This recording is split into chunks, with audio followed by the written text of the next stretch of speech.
छत्रपती शिवाजी महाराज की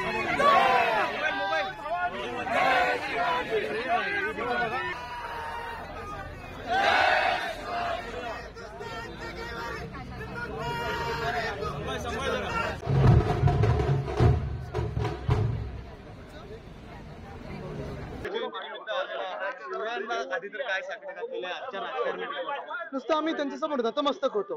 मला वाटतं जे चाललंय ते बघत असतील आणि नक्कीच येत्या काही दिवसांमध्ये महाराष्ट्रात इम्पॅक्ट दिसेल. आज 17 नावं जी आहेत शिवसेनेकडून जाहीर करण्यात आलेली आहेत. अनिल देसाई साहेब स्वतः तुमच्या शेजारी उभे आहेत. काय नेमका विश्वास आहे या 17 नावांबद्दल? नक्की पूर्णपणे विश्वास आहे. आपण पाहताय संपूर्ण महाराष्ट्रातच नाही तर देशभरात इंडिया आघाडीचं एक वेगळं वातावरण बनत चाललेलं आहे. देशात जी वाढती बेरोजगारी आहे, वाढती महागाई आहे आणि एकंदर आपण पाहताय कायदा सुव्यवस्थेची जी परिस्थिती आहे त्याला पाहता लोक हे आमच्या सोबत उभे राहतील ही आम्हाला पूर्णपणे खात्री आहे. आदित्यजी, जी 16 नावं 17 नावं जाहीर करण्यात आलेली आहेत त्याच्यावरून कुठेतरी महाविकास आघाडीमध्ये नाराजीचा सूर पाहायला मिळतो. महायुतीचं काय होतं पण तो त्यांच्याकडे सुद्धा नाराजी आहे. परंतु बघा एक आहे साहजिक आहे काही ठिकाणी जेव्हा युत्या होतात किंवा आघाड्या होतात तेव्हा सीट जेव्हा आपण गिव्ह अँड टेक करत असतो काही ठिकाणी नाराजी होत असते.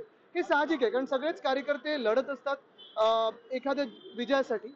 पण महत्वाची गोष्ट हीच आता आपण पाहत असाल की काही सिटिंग जागा आम्ही त्यांना दिलेल्या आहेत. काही ते सगळं जे गिव्ह अँड टेक होतं जे पूर्ण बोलणी होतात ते झाल्यानंतर जे काही ठरतं ते लोकांसमोर आलेलं. आणि महत्वाची गोष्ट म्हणजे आम्ही नुसतं एक पक्ष म्हणून नाही तर एक महाविकास आघाडी आणि इंडिया आघाडी म्हणून लढत आहोत. आपण पाहत असाल देशात परिवर्तनाचे वारे वाहत आहेत आणि ह्याच्यात सगळेच सोबत येतील ही अपेक्षा आहे.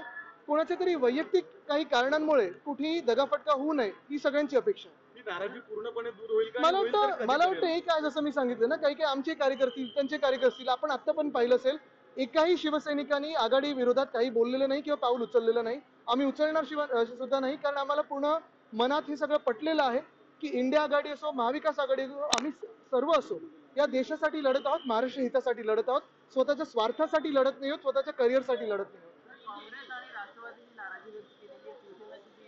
नाही बघा ना कसं आहे की आता त्यांच्या काही याद्या आधी आलेल्या आहेत आमच्याही आलेल्या आहेत. महत्वाची गोष्ट हीच आहे की आम्ही महाविकास आघाडी म्हणून महाराष्ट्रात लढत आहोत आणि जसं आम्ही सांगितलं की संविधानासाठी लढत आहोत, संविधानाच्या रक्षणासाठी लढत आहोत. आता आपण पाहताय जगात डेमोक्रेसी इंडेक्स असेल, प्रेस फ्रीडम इंडेक्स असेल. काल तर मी दिल्लीत एक फोटो बघितला एका फोटो जर्नलिस्टचा गळा घोटलेला तिकडच्या पोलिसवाल्यांनी. हे वातावरण बदलण्यासाठी आम्ही सगळे लढत आहोत आणि सगळे एकत्र राहतील. तुम्ही महायुतीचा प्रश्न उपस्थित केला की त्यांच्याकडे सुद्धा नाराजी आहे. रात्रभर बैठका सुरू असलेल्या दिसतात. त्यांच्या अर्ध्यावेळी रात्रीच बैठका सुरू असतात. मुख्यमंत्री शेती करायला गेले होते की नव्हते? बघा आम्ही सगळे जसं आम्ही सांगितलं जे काही होत होतं आपल्या समोर आहे, लोकांसमोर आहे. आम्ही डॉक्टर बाबासाहेब आंबेडकरांनी जे संविधान लिहिलेलं आहे त्याच्या रक्षणासाठी असेल, आपल्या देशातल्या लोकशाहीसाठी असेल आम्ही लढत आहोत, महाराष्ट्र हितासाठी लढत आहोत. आणि मुख्य गोष्ट हीच आहे की आम्ही सगळे स्वार्थ आम्ही सगळे बाजूला ठेवून महाराष्ट्रासाठी लढत आहोत. जे कोणी सोबत येऊ शकतात ते यावेत.